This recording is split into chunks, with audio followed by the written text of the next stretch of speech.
Presiden RI Prabowo Subianto menyinggung raja kecil dalam birokrasi pemerintahannya saat membuka acara Kongres Muslimat NU di Jawa Timur kemarin. Lantas siapa raja kecil yang dimaksud oleh Prabowo itu? Untuk membahasnya kita langsung bergabung sambungan daring, masih menghubungi dengan Mas Daniel Anzar Simanjuntak, anggota Dewan Pembina DPP Partai Gerindra, dan juga sudah tersambung Mas Adi Praetno selaku Direktur Eksekutif Parameter Politik Indonesia. Selamat sore Mas Adi, Assalamualaikum. Selamat sore, Mas. Ya, kita masih Waalaikumsalam warahmatullahi menunggu wabarakatuh. bergabungnya Mas Daniel, masih sela-sela kesibukannya Mas Daniel, nampaknya kita masih menunggu, sembari kita menunggu Mas Daniel. Mas Adi, bisa dipotret apa yang disampaikan oleh Pak Prabowo kemarin dalam Kongres Muslimat, sempat menyebut raja kecil yang ada melawan dirinya atau pemerintahan. Siapa raja kecil yang dimaksud, Mas Adi? Analisa Anda? Ya, saya kira memang kalau mau jujur, kalau kita mau menebak ya sebenarnya, raja kecil itu mungkin mengacu pada birokrasi-birokrasi yang memang selama ini itu cukup boros anggaran. Hmm. Mereka itu sering ugal-ugalan, kemudian kinerjanya itu tidak bisa diukur, dan kemudian yang paling penting selalu berbelit-belit. Kita kan selama ini sering mengeluhkan bagaimana public services yang terkait dilakukan oleh para birokrasi itu kan tidak sesuai dengan ekspektasi.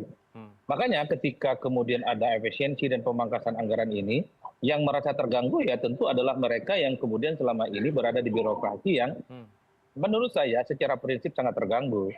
Kalau kita belajar tentang administrasi publik misalnya, ada satu istilah yang disebut dengan kerajaan birokrasi. Nah, birokrasi ini adalah dia itu legal dan formal, diakui secara hukum oleh negara, dan yang paling penting memiliki kekuatan politik tersendiri dan bahkan tidak terkait dengan siapapun presiden ataupun pejabat-pejabat yang ada di sekitarnya.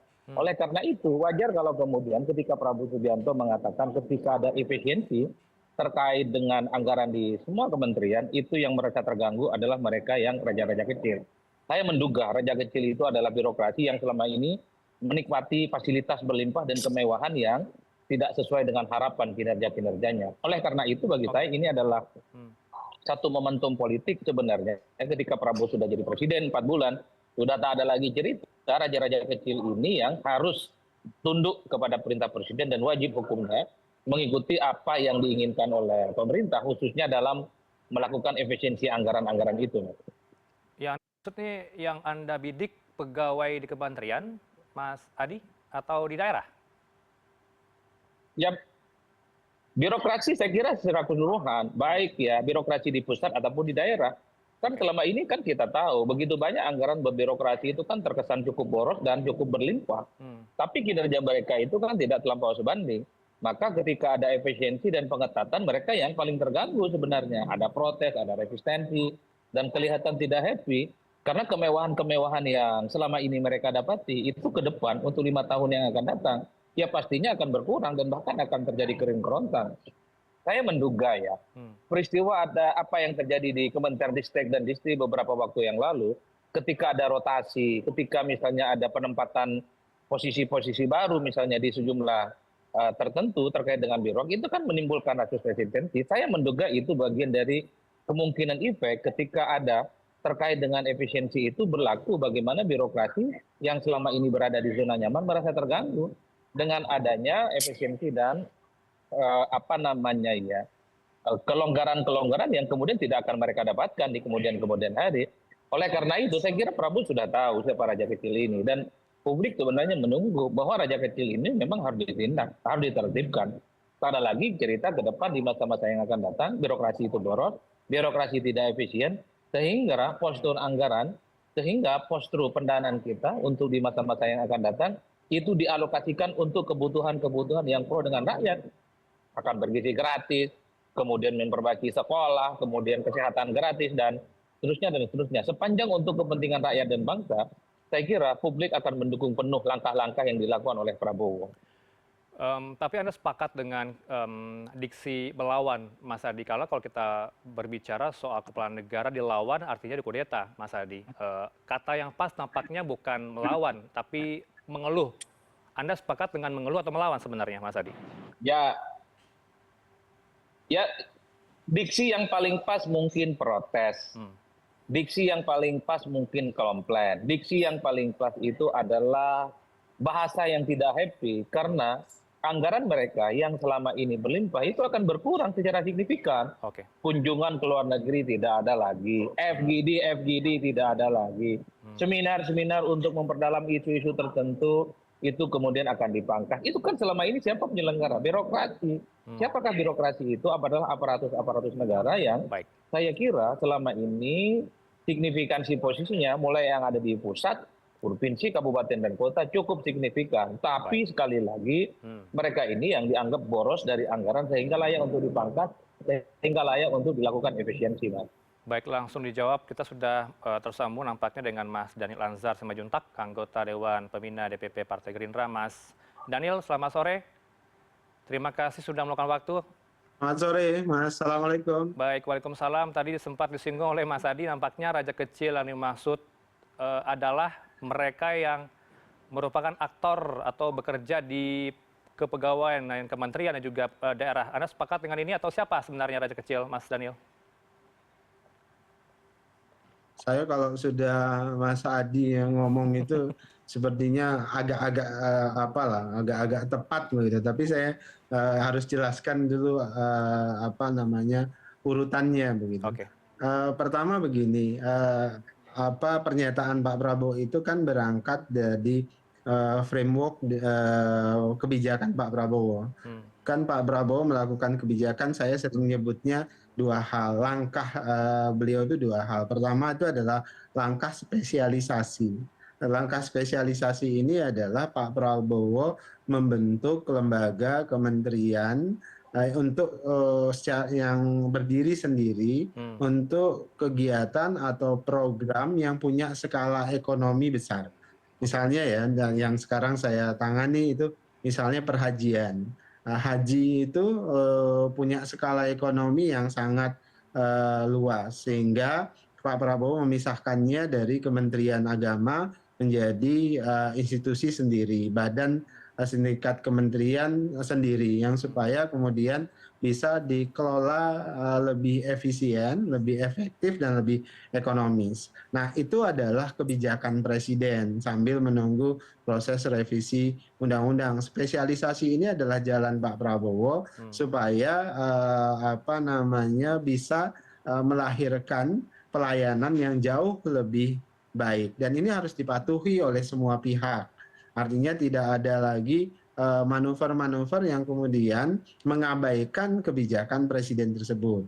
Nah, kemudian langkah kedua, seiring dengan spesialisasi itu kan banyak kementerian baru, banyak yang dipecah dan segala macam. Maka harus dilakukan langkah-langkah efisiensi. Nah, Pak Prabowo melakukan langkah-langkah yang sangat jarang dilakukan oleh presiden-presiden sebelumnya. Apa itu? Pak Prabowo melihat secara detail alokasi anggaran di semua kementerian bersama dengan Kementerian Keuangan. Jangan lupa loh Mas, beliau langsung yang mengecek bersama dengan Menteri Keuangan itu secara detail anggaran-anggaran di setiap kementerian, dan itulah kemudian beliau temukan anggaran-anggaran yang inefisien, artinya yang sebenarnya tidak kita butuhkan, dan itu rejim anggaran seperti itu kan selama ini dinikmati oleh banyak pihak. Nah, inilah yang kemudian ada perubahan besar ketika melakukan langkah efisiensi ini. Ditambah lagi ketika Pak Prabowo menelusuri itu kan ditemukanlah angka 306 triliun, itu yang kemudian digeser kepada program-program prioritas yang punya dampak langsung terhadap rakyat Indonesia. Nah, kalau kemudian di langkah-langkah itu ada, saya menggunakan istilah disobedience atau ketidakpatuhan, misalnya beberapa pihak yang disinyalemen oleh Presiden Prabowo sebagai raja-raja kecil yang status quo di birokrasi dan sebagainya, itu diperingati oleh Pak Prabowo. Nah, saya mau menyampaikan ini komunikasi Pak Prabowo yang terbuka, karena selama ini hanya disampaikan di forum-forum terbatas di rapat kabinet. Nah, saya orang yang 7 tahun sebagai juru bicara beliau paham betul memaknai komunikasi ini. Saya sering menerjemahkannya, kalau Pak Prabowo itu sudah menyampaikan di rapat tertutup. Artinya terkait peringatan-peringatan hal-hal yang mengandung unsur disobedience itu udah SP1 tuh Mas. Kira-kira ini SP1-nya. Nah, namun sekarang itu disampaikan secara terbuka di forum-forum terbuka. Nah, ini udah SP2.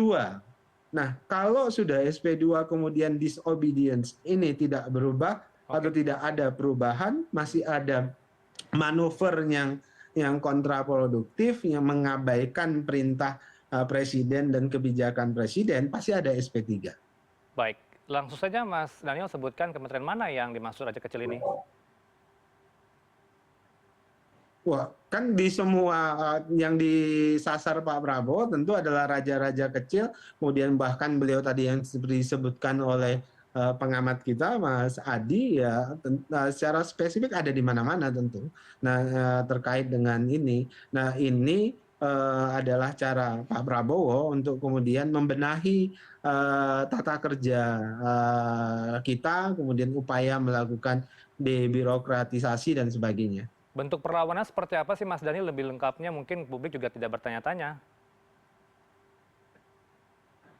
Nah, itu tadi yang disebutkan Pak Prabowo, upaya melakukan efisiensi ini, kemudian ada sebutlah sikap yang tidak patut begitu, masih ada langkah-langkah misalnya terkait kebijakan Pak Prabowo melakukan spesialisasi kelembagaan di sektor tertentu, namun kemudian ada upaya kemudian kebijakan itu tidak jadi supaya kembali seperti semula dan sebagainya. Nah itu yang dianggap Pak Prabowo disobedience. Nampaknya kalau melawan itu lebih keras, Mas Daniel. Kita kalau berbicara soal melawan kepala negara itu artinya kudeta.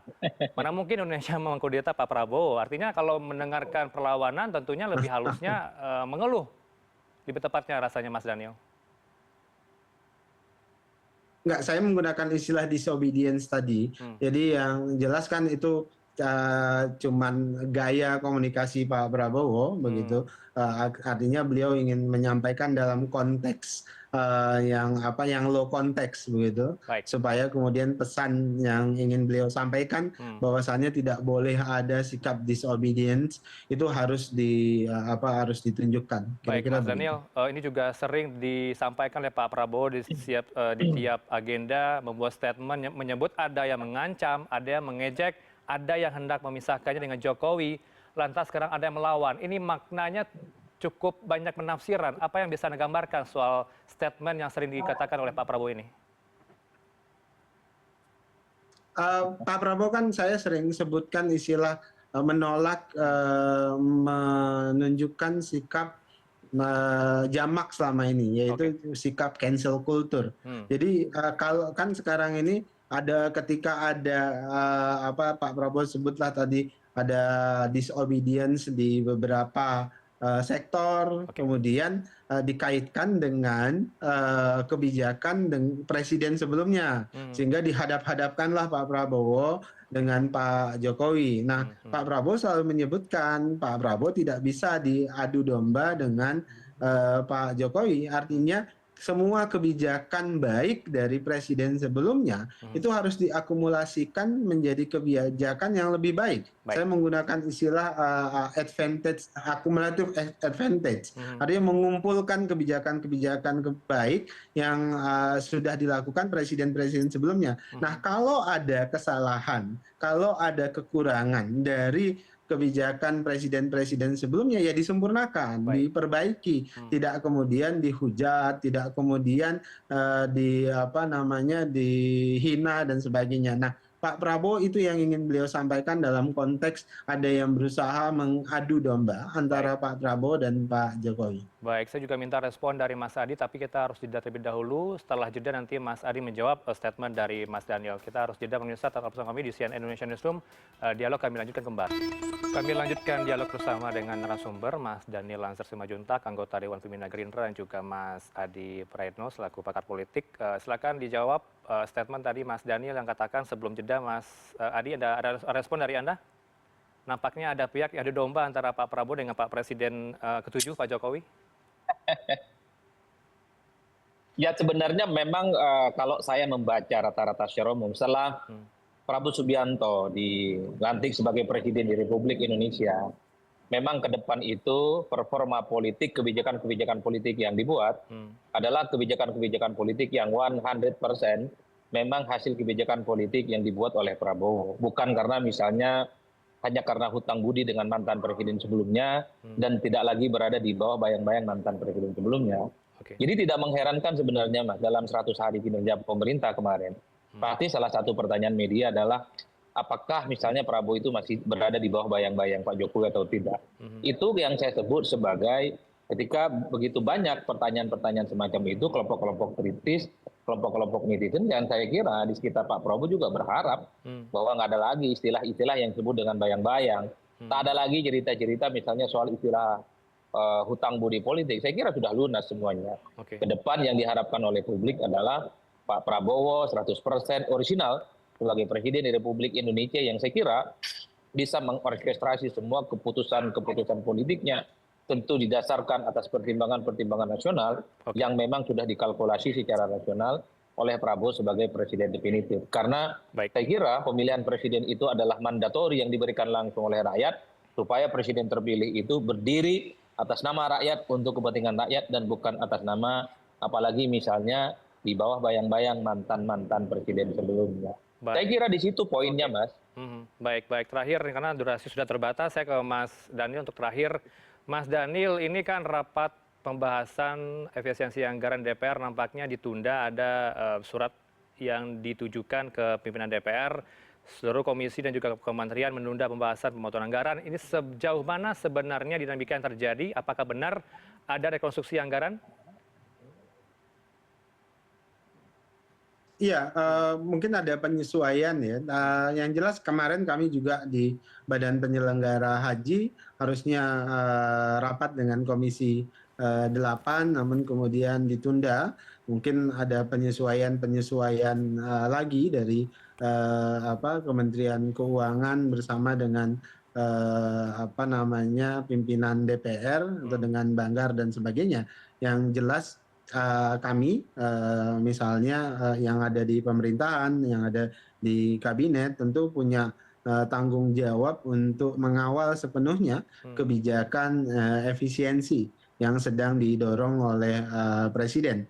Dan misalnya kami di Badan Penyelenggara Haji, seluruh ASN Badan Penyelenggara Haji tentu mematuhi dan memahami betul dengan kebijakan tersebut. Apalagi kami juga lembaga baru misalnya. Di tempat saya di Badan Penyelenggara Haji saja kami mengalami efisiensi sampai dengan 66%. Tapi kemudian kami berusaha untuk melakukan adjustment supaya kemudian pelayanan perhajian di 2026 yang nanti otoritasnya sepenuhnya di kami itu bisa berjalan dengan baik. Dan saya pikir hal yang sama harus juga dilakukan oleh semua kementerian. Ya, pasti kinerja kementerian Anda tidak akan terganggu dengan efisiensi ya, dipastikan?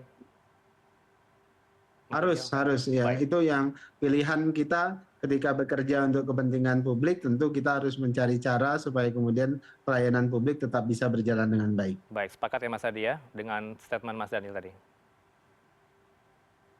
Singkat saja, Ya, saya kira memang kalau yang disebut dengan efisiensi itu, ya kalau soal efisiensi saya kira memang dengan anggaran seadanya, dengan tim seadanya, dengan SDM yang saya kira diandalkan, tentu kinerja itu di luar apa yang dibayangkan selama ini, yaitu kinerja-kinerja yang kemudian bisa berlipat ganda. Itu namanya efisien, Mas.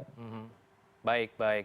Meskipun ada efisiensi, tentu kinerja tetap harus efektif begitu ya, di tengah adanya efisiensi yang terjadi. Terima kasih untuk waktu berdua, Mas Daniel Anzar Simajuntak, anggota Dewan Pembina Partai Gerindra, dan juga Mas Adi Praetno, selaku Direktur Eksekutif dari Parameter Politik Indonesia. Selamat sore, Assalamualaikum.